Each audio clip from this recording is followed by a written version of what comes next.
Viewers, একটি single phase metre থেকে কিভাবে আরসিসিবি কানেকশন দিবেন দেখে নিন। এই যে দেখেন, প্রথমে আরবি থেকে যে লাইনটা আসছে সেটি দেখানো হয়েছে। তারপর মিটারের আউটগোয়িং থেকে একটি এমসিবিডিপি লাগাবেন, এমসিবিডিপি অথবা একটি মেইন সুইচ থাকলে হবে।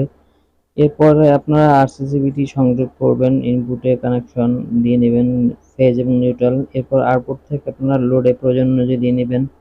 এই যে দেখেন, আপনাদের বাড়িতে যদি মেইন সুইচ থাকে, মেইন সুইচের পর থেকে আরসিসিবিটি লাগাবেন, যাতে বৈদ্যুতিক শক পড়লে মানুষকে রক্ষা করতে পারে, সাথে সাথে ব্যাটারিটি ট্রিপ করবে।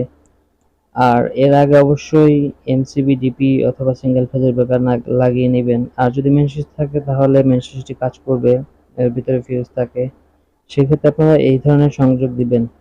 আমি একটি ভিডিওতে দেখিয়েছি কিভাবে আরসিসিবি কাজ করে। মানুষকে বৈদ্যুতিক শক করার সাথে সাথে কিন্তু ব্রেকারটি ট্রিপ করে এবং নিরাপদ রাখে।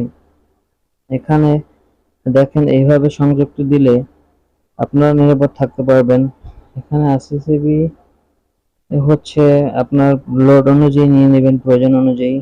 কম বা বেশি লাগলে 25 এম্পিয়ার আছে, 20 এম্পিয়ার আছে, 32 এম্পিয়ার, আরো 40 এম্পিয়ার, 64 এম্পিয়ার, এরকম বিভিন্ন ধরনের লোডের জন্য বিভিন্ন ধরনের আরসিসিবি থাকে। এখানে আপনার প্রয়োজন অনুযায়ী নিয়ে নেবেন।